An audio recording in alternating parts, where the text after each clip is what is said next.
Alors là, oui. Alors là, ça devient de plus en plus clair que pour les gens qui me traitent de complotiste ou de monomaniaque. On a quand même, je dirais, le gang Buzyn, Lévy et Bauer, il ne faut pas oublier, parce que je rappelle que la communauté de Lumière, dont on n'a pas le droit de parler, détient, ça s'est fait progressivement à partir des années Mitterrand, et j'ai vu s'accomplir cette prise de pouvoir systématique, que ce soit d'ailleurs dans le milieu du spectacle, de la médecine, de la politique, de l'économie, c'est général. Hein.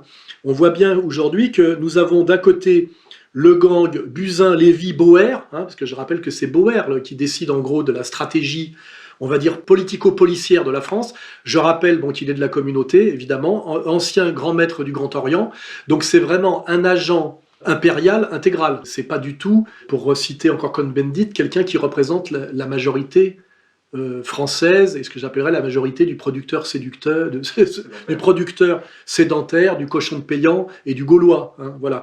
Je vais quand même citer les gens aujourd'hui qui ont en charge la médecine d'État. Hein. Nous avons donc Lévy, Buzyn, Hirsch, Gage, Doré, Jacob, Salomon, enfin je veux dire c'est la liste de Schindler. Hein. Et eux visiblement sont tous des agents de ce qu'on appelle Big Pharma, c'est-à-dire le lobby pharmaco-chimique, en plus d'être des agents du Nouvel Ordre Mondial, et on voit effectivement que leur but est quand même double, faire du pognon sur le dos du peuple français, soumettre le peuple français, voire même l'affaiblir par le nombre de morts. Hein.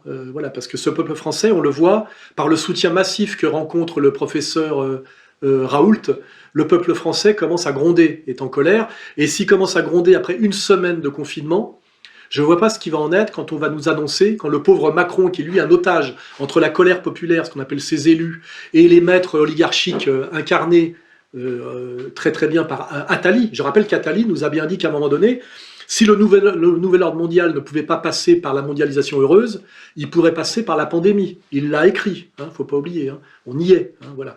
Donc quand Macron, pris en otage, je dirais, entre Attali et Soral, hein, pour montrer les deux extrêmes, sera obligé d'annoncer qu'on prolonge le confinement total, donc la destruction de l'économie française, et notamment des PME, à 45 jours, ça va péter.